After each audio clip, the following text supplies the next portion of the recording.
So today I'm presenting on AVP deficiency, formerly known as central diabetes insipidus. I will be talking a little bit about Erdheim-Chester Disease and Langerhans Cell Histiocytosis.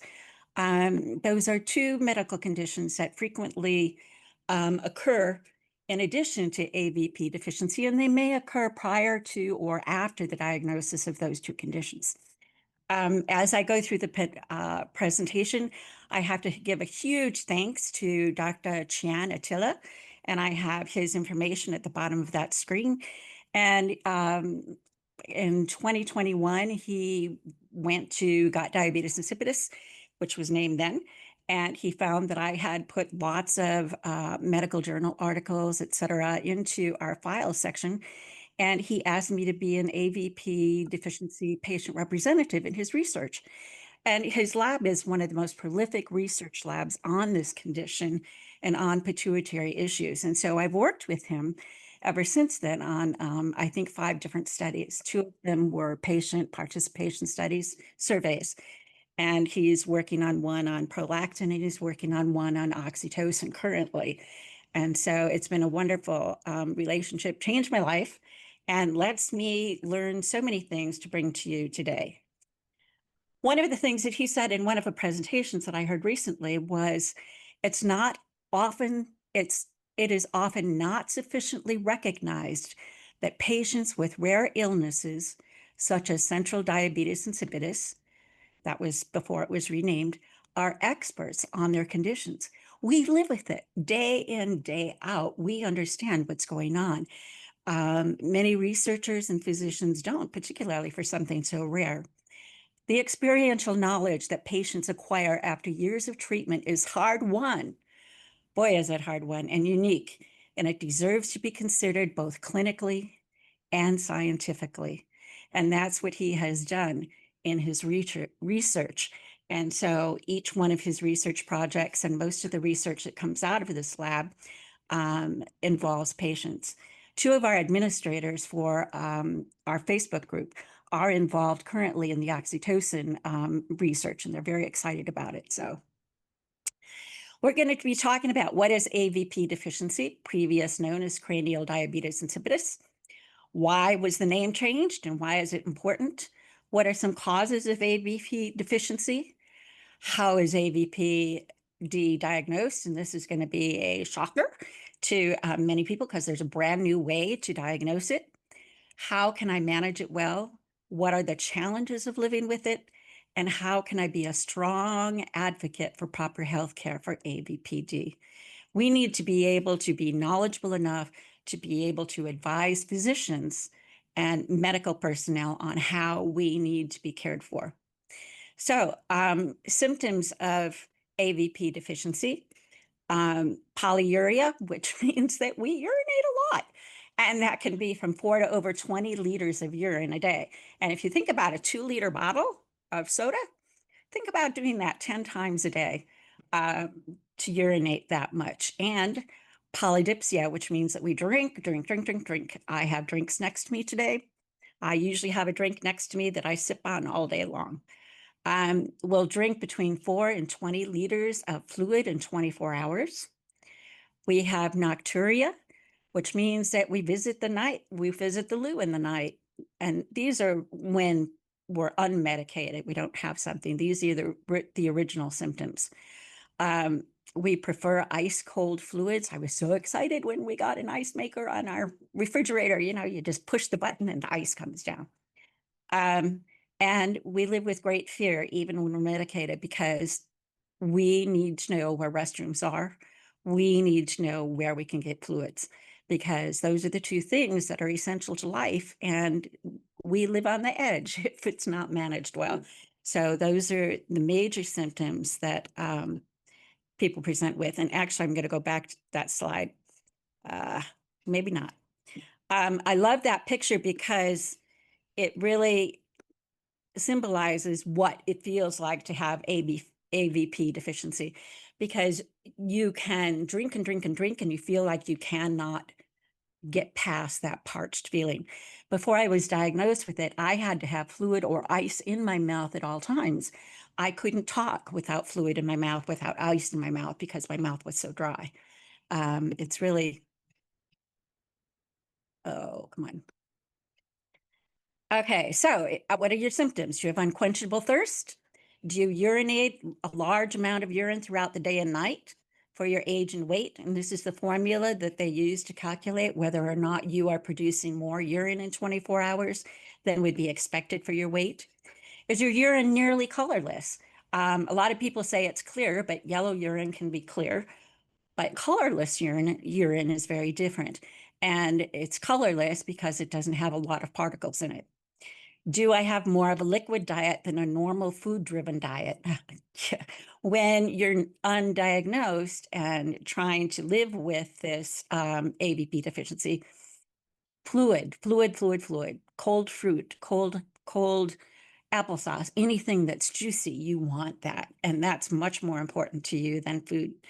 Do you crave ice cold liquids and fruits? Yes. What are some challenges with AVP deficiency? Oh, go back. It's a rare medical condition. 1 in 25,000 people have it. Because AVP deficiency is rare, most medical professionals are not familiar with it, even endocrinologists. You may go to an endocrinologist and they may never have seen a patient with AVP deficiency. Some have seen maybe a handful. If you go to a pituitary endocrinology center, they will have seen hundreds of patients with this. So it's really difficult for physicians who have so many different conditions that they need to understand, and to be able to get down to the research and understand what this rare condition is.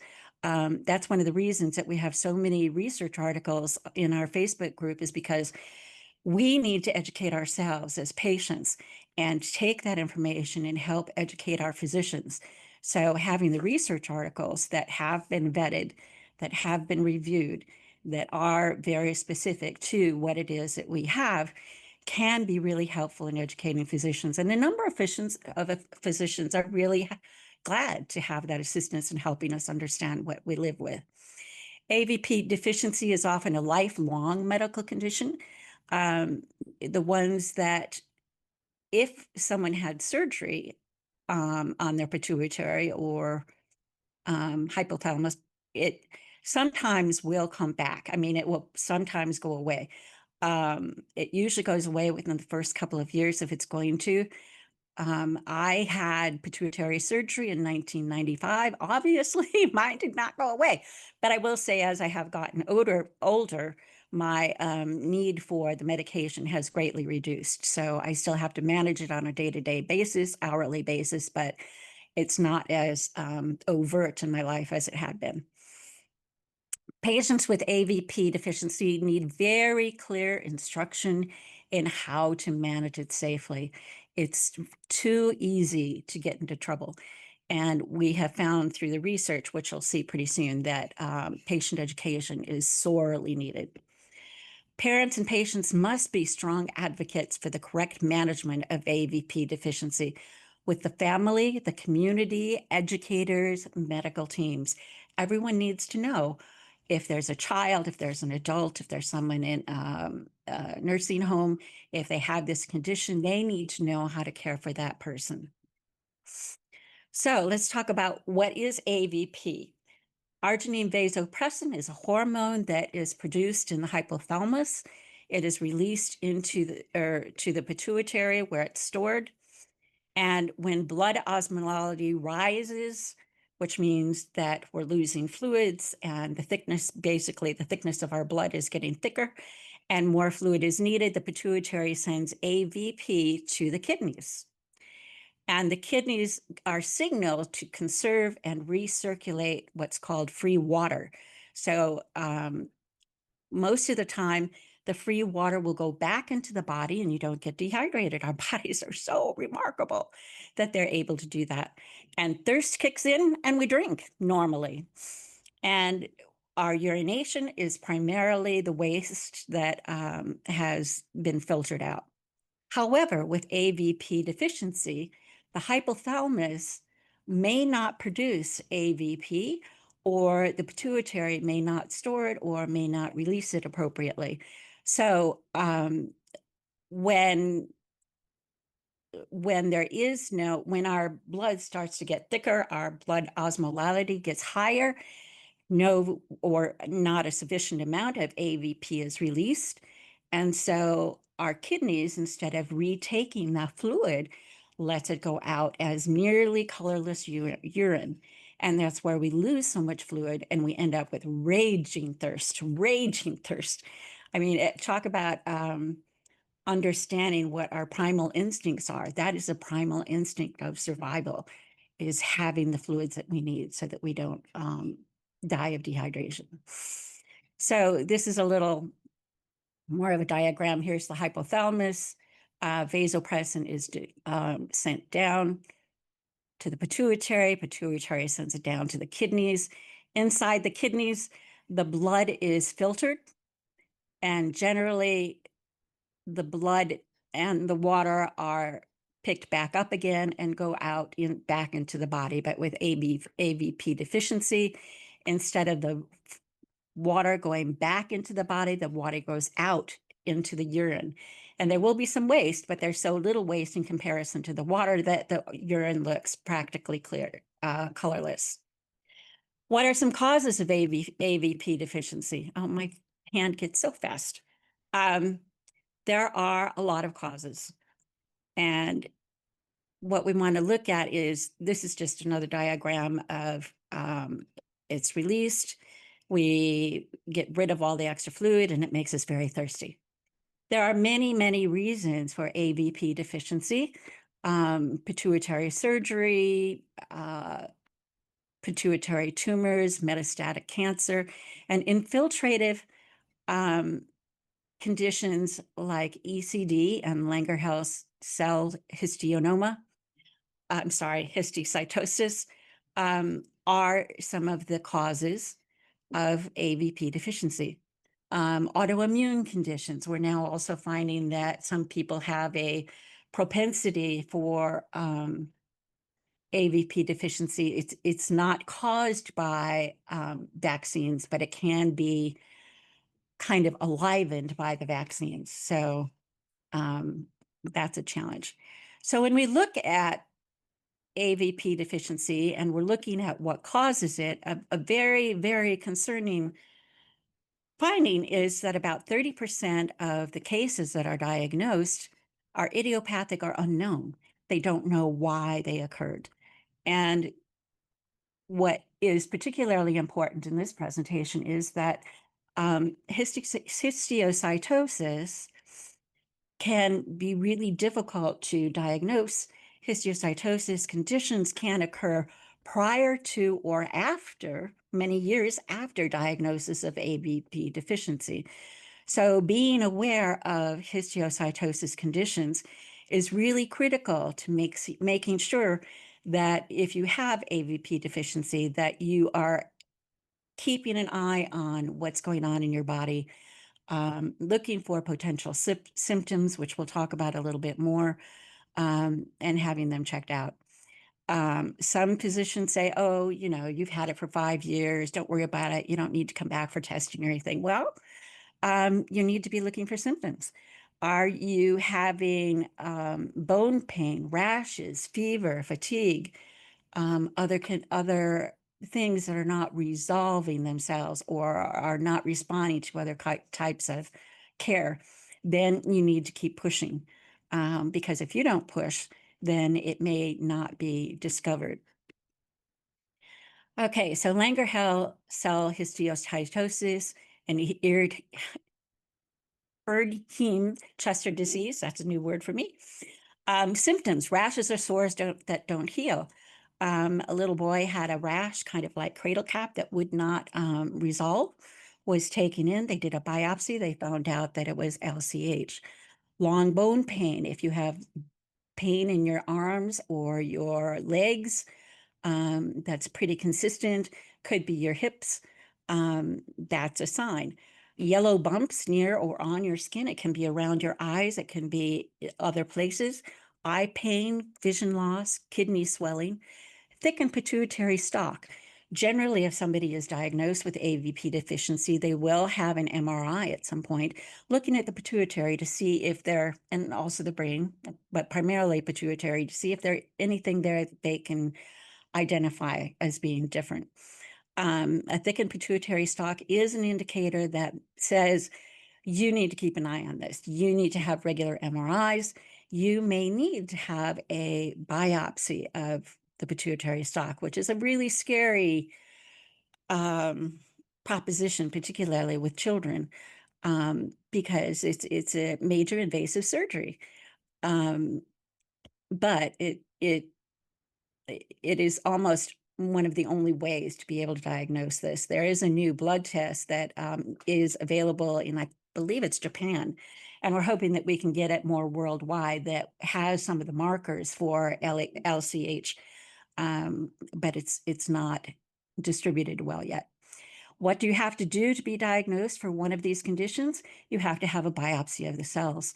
And the Histiocytosis Association has a great webinar on the difficulty of identifying cells for LCH and ECD. And so they recommend making sure that any biopsies are sent to a pathology lab in which there are specialized pathologists that do have experience identifying histiocytosis types of cells. So hopefully you can look into that and have that. Okay, LCH. When we look at LCH, large trials show, and this is from actually ChatGPT, but they do have the references here, so I'm feeling pretty good about this information. So the large trials show that overall, people with LCH, 12% also have AVP deficiency. 6% have it at diagnosis, but by 15 years, approximately 20% have both conditions. The risk is higher for AVP deficiency if you have a multi-symptom disease, so that you have it occurring in more than one place. Adult LCH series often report 30% with AVP deficiency, but those are with smaller cohorts. So it's hard to tell if those people are in particular trying to get more research information, and that's why they're participants in those studies. Rosea Dorfman, I have heard some patients do have AVP deficiency, but it's pretty rare. We have had a number of members, adult members of got diabetes insipidus, got AVP deficiency, who ended up being identified as having LCH. I remember one woman had a sore near her vagina, and they had tried to do all kinds of things for it. It wasn't happening. So finally they did a biopsy on it, and it was LCH. There was somebody else that had sores by the ear, and they did a biopsy, and it was LCH. And so they have gone on to get treatment for LCH. And you tend to go to an oncologist, and it can be ongoing treatment for generally at least a year, could be more than a year. Sometimes it relapses, many times it does not. It's hard to tell how each person's condition will progress. LCH can occur, LCH can occur 2 to 9 million cases per million children per year. Peak occurrence is between 1 and 4 years of age. It tends to be in children under the age of 10, but we had someone recently at the age of 14 who was diagnosed, another one that's 17 that was diagnosed, and they're 2 to 9 in a million per year. Slightly more predominant for males than females. Erdheim-Chester Disease is a relatively newly identified condition. There are only about 2,000 worldwide that have been identified as having it. Some people have kind of a combination of this and LCH, but as the ability to diagnose it becomes more prominent, it's likely that the incidence will go up. 25% have AVP deficiency at initial presentation. So they had that AVP deficiency first, and then other symptoms came up, and that's when they were identified as having another histiocytosis condition. In a well-characterized large major study, they found that 47% overall develop AVP deficiency. So very appropriate that I would be presenting on AVP deficiency in the ECD community. And because the reviews are so broadly, they say that 20 to 50% could have AVP deficiencies across the studies. I had to put this in because I really like this chart, and I'm really proud of ACD Global Alliance for having made this chart. And this is looking at the different countries in which people have registered for ECD through the Global Alliance program. Israel, Australia, United States, Canada, even into Turkey, Brazil, and China. So your reach is great. You have a global reach. People are reporting. You have started registration. We don't have a registration currently for patients with AVP deficiency, but hey, you have a model. Maybe we'll get there. So thank you. We're going to talk about why the name is changing, and I call it the unfortunate naming of diabetes insipidus. For those of us who have lived many years with the name diabetes insipidus, it has been a major headache. Diabetes means to siphon or pass through, and it was first used by the Greeks in 240 to 300 BC. So there was lots of fluid going in and going out. It was just siphoning through, passing through that fluid, diabetes. And then they found that for a particular condition, you could taste the urine. And if it was sweet or tasted like honey, they called it diabetes mellitus. So that's where it came from, all this fluid passing through. And then you taste it. They don't do that much these days. I'm sure some places they do. But if it's sweet, that's considered diabetes mellitus. If it has no sweetness and no taste, then it was diabetes insipidus, no taste. However, going into medical facilities for treatment, you would say diabetes insipidus, and they'd say, oh, I know what that is. And then you try to tell them about it. Oh, I know diabetes. I don't need you to tell me anything. But it's so different. This is just a chart on what is diabetes mellitus. It's pancreatic, glucose, normal concentration of urine, 3 to 5 liters output, not much, excessive eating, 770 per 100,000. Whereas ours is hypothalamic or pituitary, no rise in glucose, very dilute urine, enormous urine output, excessive thirst. We treat it with desmopressin. We do not treat it with insulin, and it's 3 per 100,000. So major, major differences. And trying to explain that to someone who knows everything is really hard. Xian, who I spoke about before, did a patient survey with 1,034 patients with AVP deficiency. 80% of those who participated said that they had encountered at least one, usually for me, it was hundreds of medical professionals who confused diabetes mellitus with diabetes insipidus. So obviously that was a challenge. Same survey, were patients concerned about getting the wrong treatment and management during hospitalization or medical appointments? Absolutely. 87% said yes. They don't understand it, and we can't get them to listen to us. When rating physicians on what they knew about AVP deficiency, what we're calling now, they gave the physicians 2 points out of 10. So we need to learn. We need to know what it's about and what we need to do. These are some of the comments from that particular survey. I was constantly tested for blood glucose level. I explained every shift that I don't have diabetes mellitus. I woke up, this is really scary. I woke up with an insulin drip next to my bed after surgery. The nurse assumed it was a special type of diabetes mellitus. I don't tell doctors I have diabetes insipidus because I'm afraid they'll confuse it. This one says, I can't get rid of the diagnosis diabetes insipidus from my medical records. And this one, they always put me on diet for type 2 diabetes while I'm in the hospital. Do you support the renaming of the disease? Absolutely. 85% said please.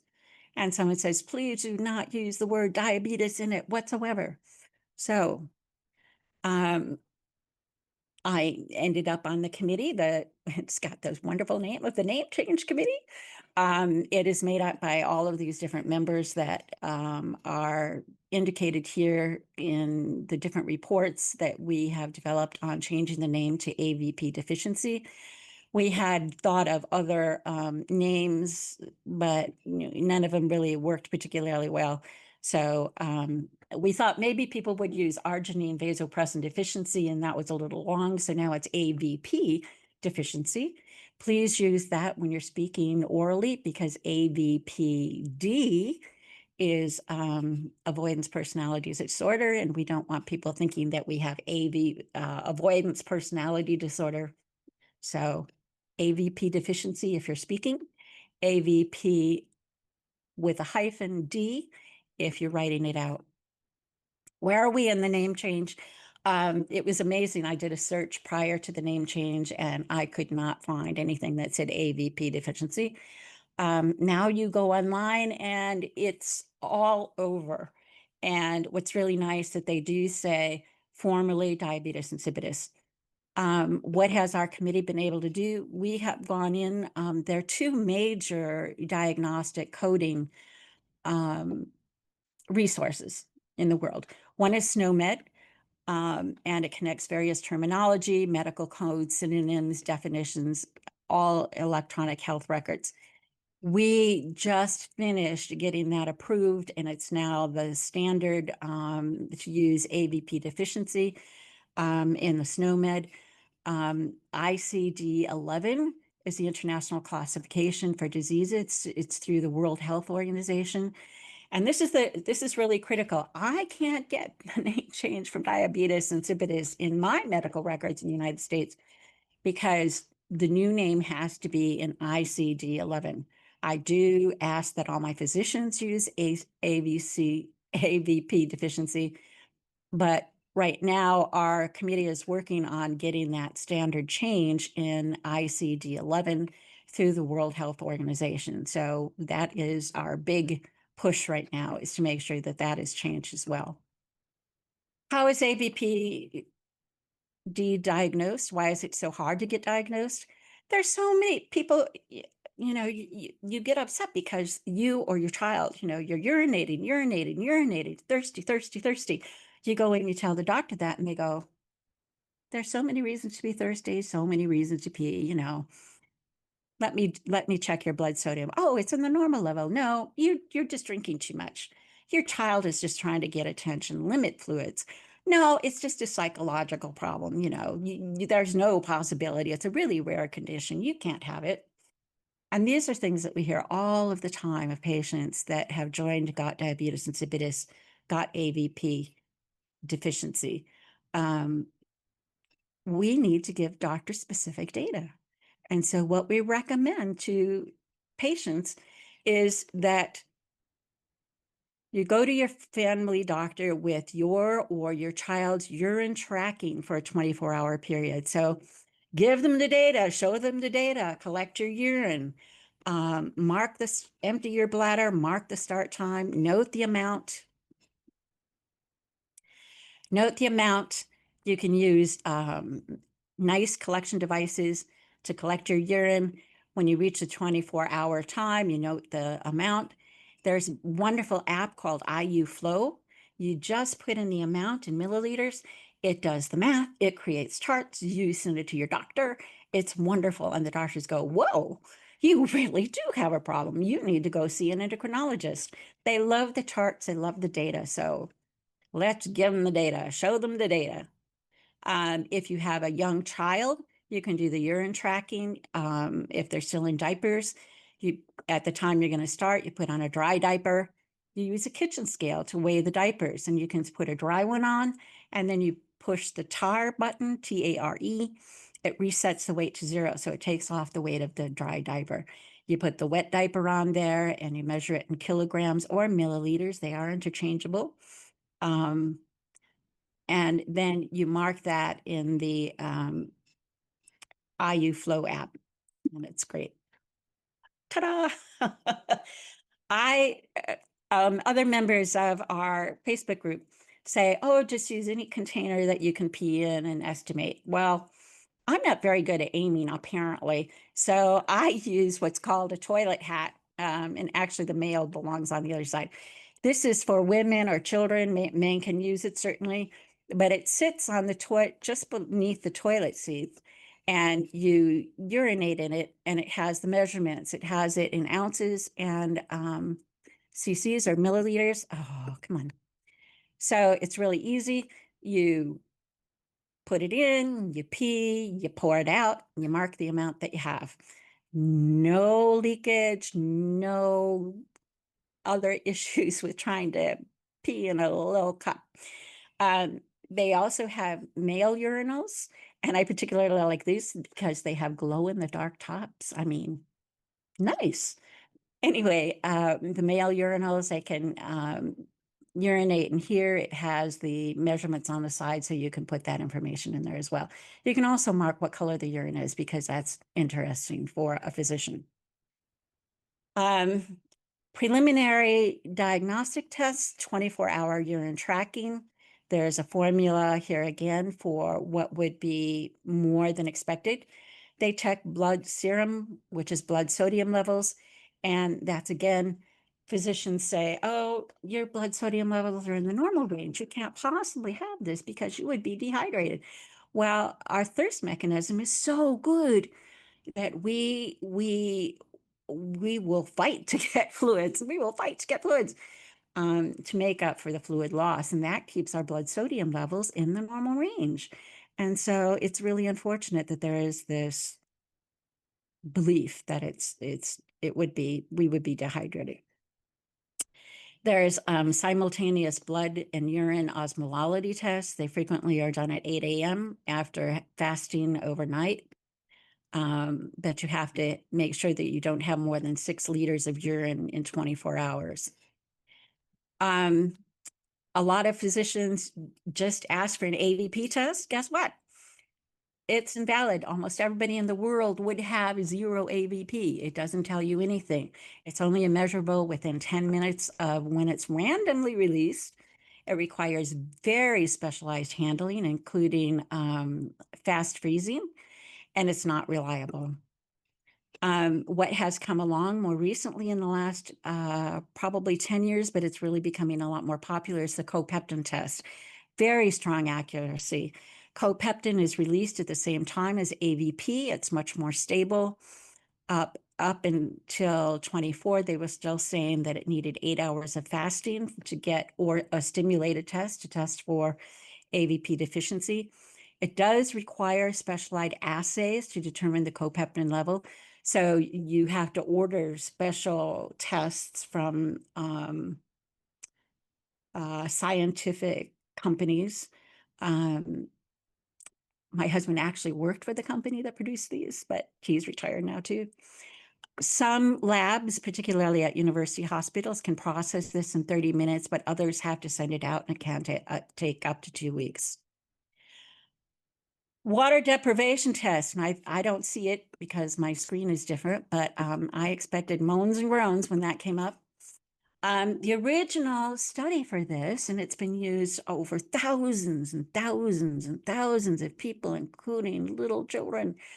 It only had 36 people in the original study, which is not enough for good accuracy and validity. For 90% accuracy, it's actually supposed to be a 16-hour fasting test, 8 hours at home, 8 hours in the lab. It's rarely ever done that way.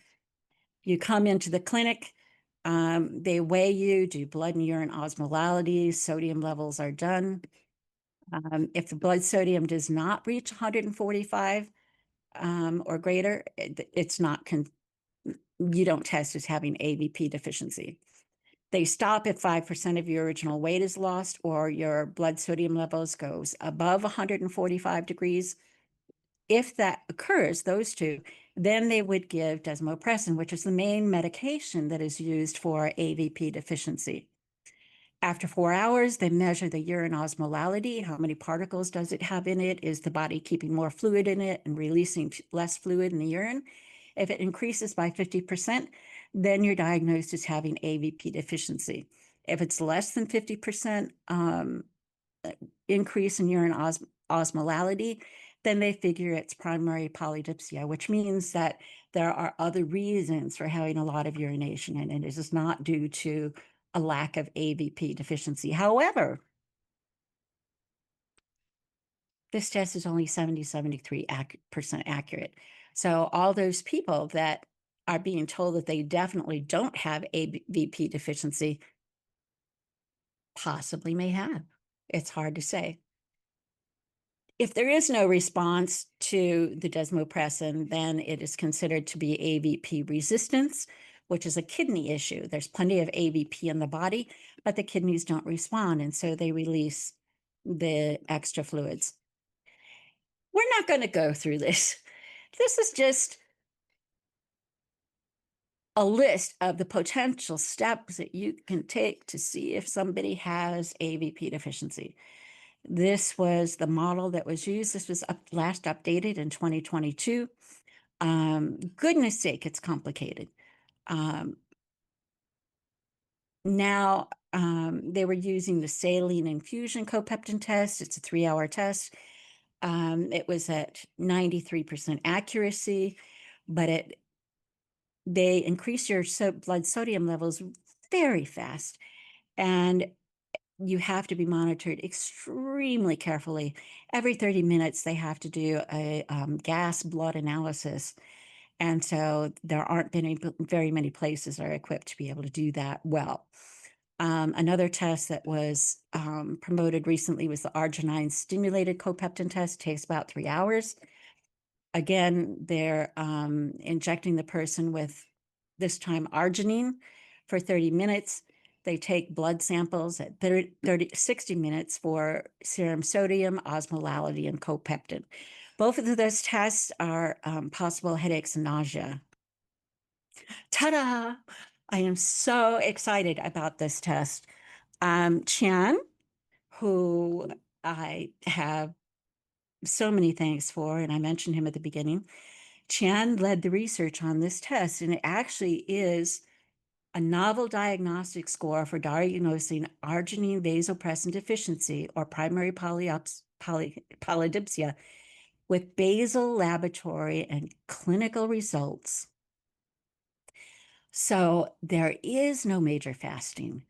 There is no torturous day and night and fear and of not having fluids for many hours. There's none of that. And it's just so exciting. 86% accuracy, and this was published just this year in April 2025. So in order to do this, I created a form that Chen has approved that allows physicians, we have the research study on our site. We have the form that I developed and has gotten approval by Chen and his peers. And when we're looking at this, there are some things that let you know whether this test would be appropriate or this algorithm, this math computation. You go ahead and use this if a person has more than 3 liters per day of urine. You do measure it, you figure out how much that they, and I'm sorry, I need to correct that, how much they urinate in a day, and if their urine osmolality is below 800 in a 24-hour catch. This is not appropriate if somebody has diabetes mellitus type 1 or type 2. If they have hypercalcemia, that means elevated calcium. Hypokalemia, which means low potassium. If they have a plasma sodium level below 135, we don't use this. Or if they have a copeptin test of 5.6. For this test, the copeptin and the sodium and plasma osmolality must be after 8 hours of food fasting. You don't eat for 8 hours, but only 2 hours without fluid. 8 hours of food, we can do 2 hours without fluid. We can do that easily. Then when they're looking at the scores, what they look at is plasma sodium times 100 divided by 100, and you get a score. Copeptin test, if it's below 5, if it's greater than 4.9, you take 50 points off. If they have anterior pituitary difficulty, 50 points plus 50 points, pituitary surgery plus 50 points, go to the bathroom more than 3 times a night plus 50 points, and so on. Sudden onset, MRI thickening, MRI no bright spot. You add up these scores from these tests, just those tests. And if the total score is 441 or more, they have AVP deficiency. If it's less than 441, they have primary polydipsia. I see I froze. Okay, I think I'm back. There's just no possible comparison between that and the water deprivation test. So this will become the gold standard. This is new. I've encouraged patients to take this research study and the form to their physicians. We are about to release it fully. I just got the approval from Chan to go ahead and use the form and distribute it. So very, very exciting. How do you treat it? How do you treat AVP deficiency? So Arginine Vasopressin, I'm hoping that someone will check in with Susan, who raised her hand, or maybe you'll be able to ask a question about that. Okay, Arginine Vasopressin has over 40 different functions. So it's a busy hormone. It also is very important in vasoconstriction. So it is with the veins, with the arteries, constriction, excuse me, so pumping. Desmopressin, on the other hand, which is the medication we use, has the one function in the body, and it helps to recycle the fluid. There is no vasoconstriction with desmopressin. We didn't want extra vasoconstriction because if somebody already has high blood pressure or something like that, we certainly don't want to have more pressure going through the arteries and the veins. No vasoconstriction. Arginine vasopressin responds to other hormones and substances. So does desmopressin. Desmopressin reacts to other hormones and substances. Arginine vasopressin coordinates with cortisol. Desmopressin does not coordinate with cortisol. And one of the more common things to have with AVP deficiency is Addison disease, which means that you're having problems producing and releasing enough cortisol. So we have a lot of members who also have cortisol injection kits. AVP signals the kidneys to keep sufficient fluids. Desmopressin, however, doesn't signal the kidneys to keep sufficient fluids. It signals the kidneys to keep nearly all of the fluids that are taken in. Big difference. With AVP, the body regulates. You have too much, we let it go. We don't have enough, we keep it. With desmopressin, anything you take in, the kidneys keep them. Okay? If you have desmopressin on board, you hardly release any urine. You hardly have any thirst. So it's very different, and that's where the big danger comes in. There are different medications of desmopressin. These are the different types. The most popular type is the oral tablet. There's also nasal spray, sublingual melts that you put under your tongue. They work pretty quickly. They're not available in a number of countries, including the United States. 40% of the people in this particular study use no medication at all. So 33% use a combination of pills and spray. I did that at one point. Some people use a subcutaneous injection, and they used to have something called a Rhinal tube, and that's no longer produced. So that's no longer there. So somebody gets diagnosed. They say, here, take desmopressin. My doctor said, here, take desmopressin, take 2 sprays a day. I thought he meant take 1 spray in each nostril twice a day. So I took too much desmopressin. So here's the question. Did the medical staff give you any handouts or other resources to help you understand AVP deficiency or CDI and how to take desmopressin? 61% said no. We got no handouts at all. In a recent study that actually, it's an ongoing study. It ends next week. We're doing a study with medical providers about AVP deficiency, what they know and what kind of patient education that they provide. And the majority of physicians that are filling it out say they provide most of the patient education, and it's all oral. Very few physicians give any written medical information or guidelines on how to manage desmopressin. That gets people in a lot of trouble. We get posts regularly on our Facebook page from people that are in the hospital, are in ICU, because they did not know or understand how to manage desmopressin safely. So here are some rules for taking desmopressin safely, carefully. The initial doses for desmopressin are going to be small. They want you to take a small dose and want you to take it right before you go to bed so that you can sleep through the night. Most physicians don't tell the patients that you probably are going to need more than that. So you need to keep track of how much you're urinating, how long the pills last, and then we can talk about increasing your dose. We have to coach patients regularly on that and let them know that, yeah, you can ask for an increased dose. And you drink only if you are actually thirsty. So people who have been months, some people for years, they have this unquenchable thirst. They're afraid not to drink. When you take desmopressin, you have to be very careful that you are actually thirsty. You don't drink because you're fearful. You don't drink because of a dry mouth. You don't drink because you think you should, and you don't drink because you're social.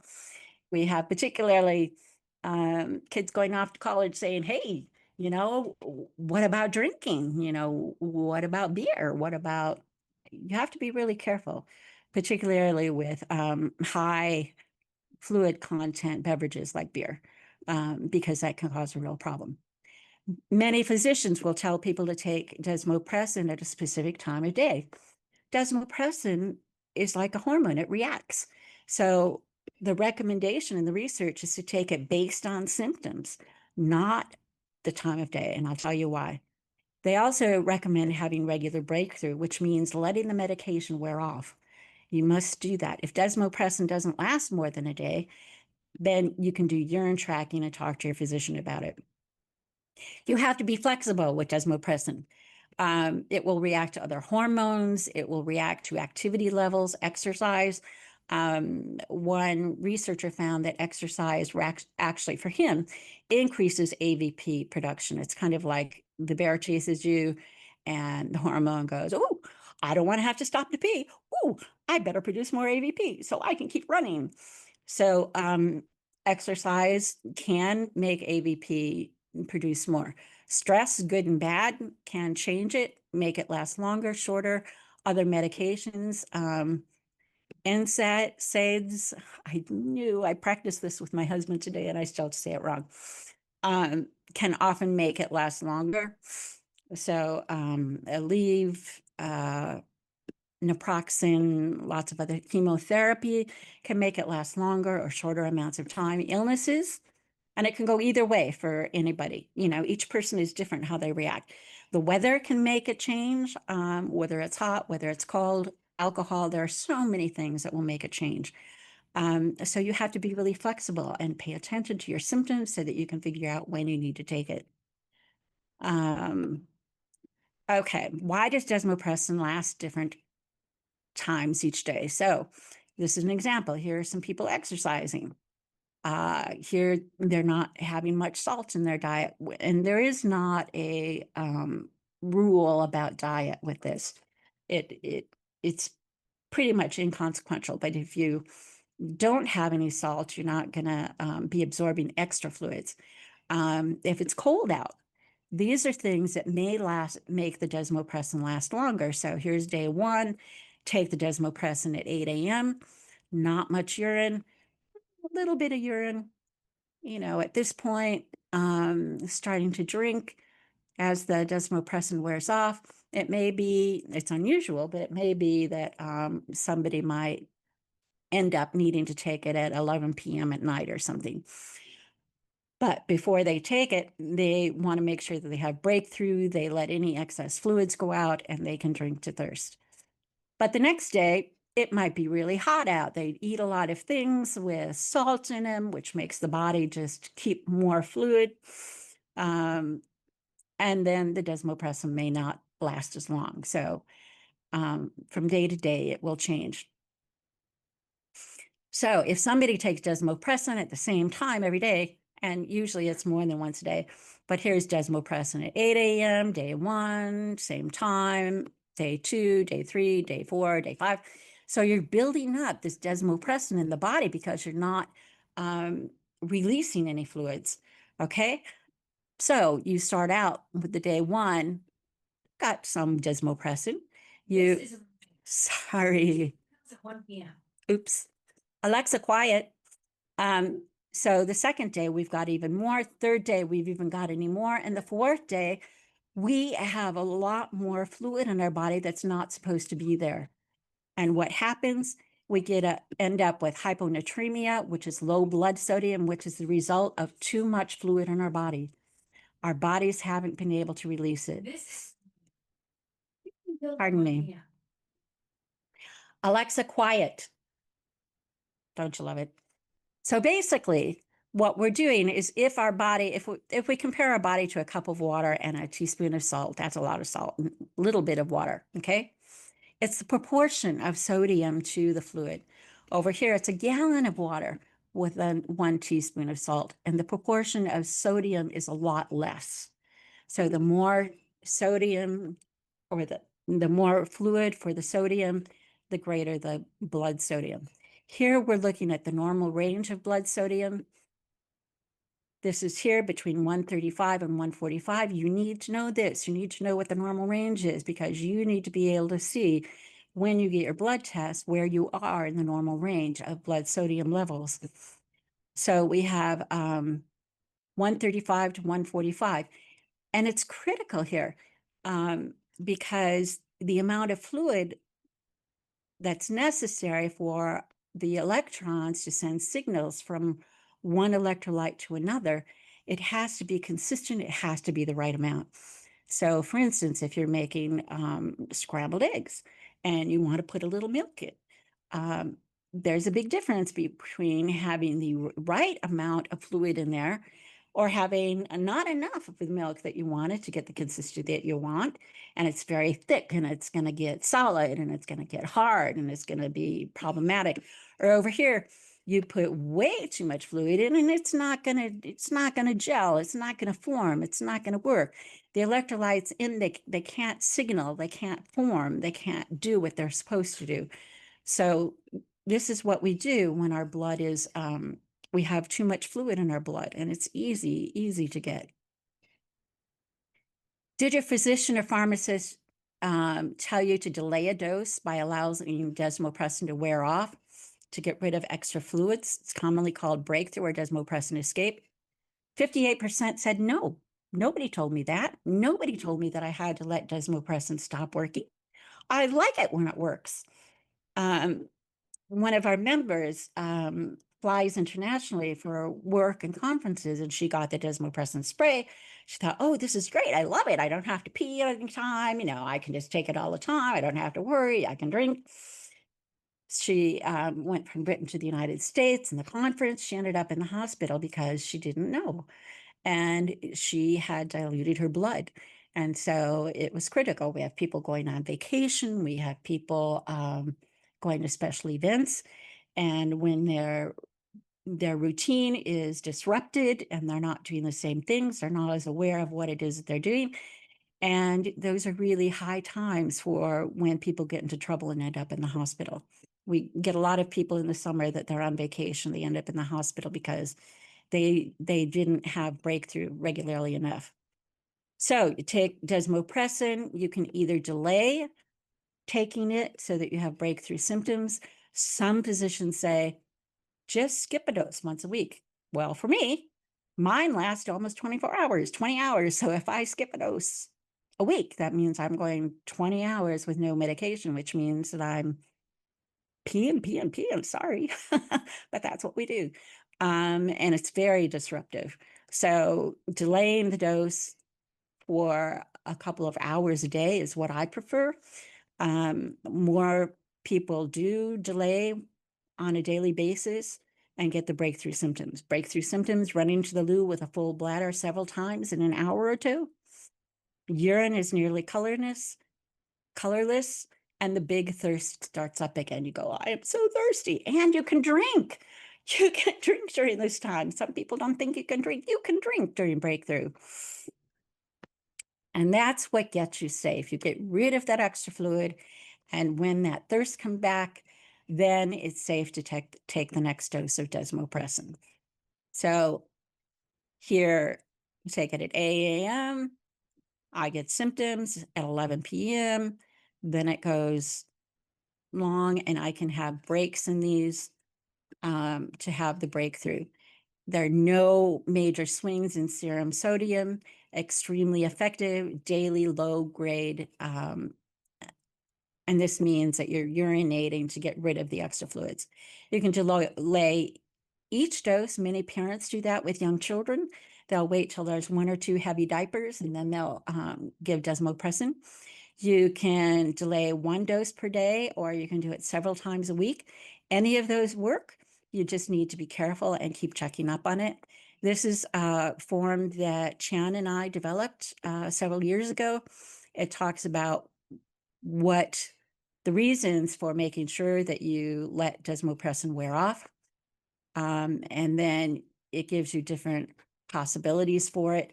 It also gives you the symptoms of hyponatremia, which is low blood sodium, and what you should do if you have too much fluid on board.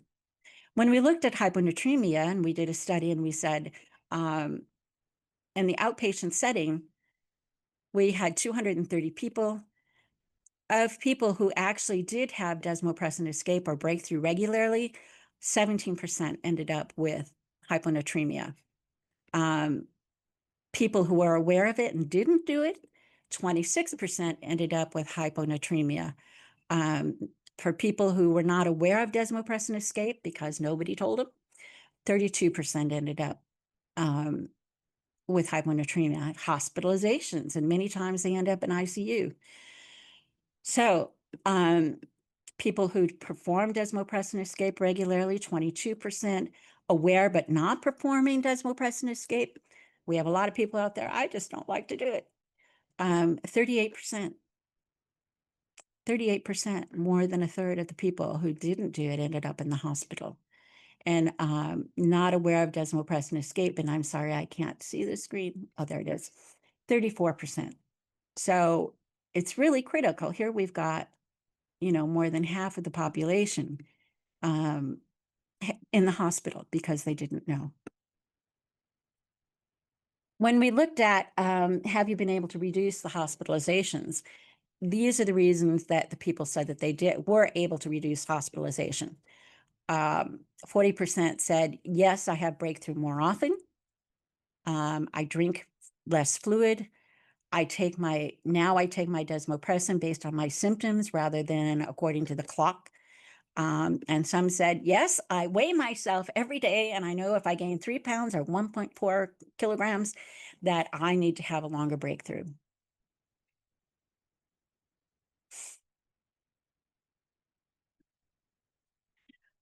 Hyponatremia. We're running long, aren't we? These are the symptoms of hyponatremia. You need to be really cognizant of these. And this is for dehydration.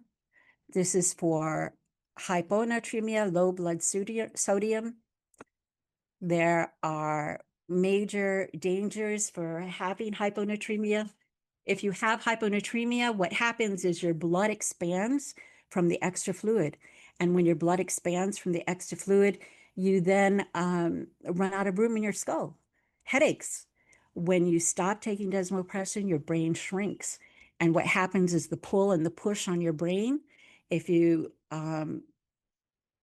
take away the desmopressin, your brain shrinks and you end up with brain damage.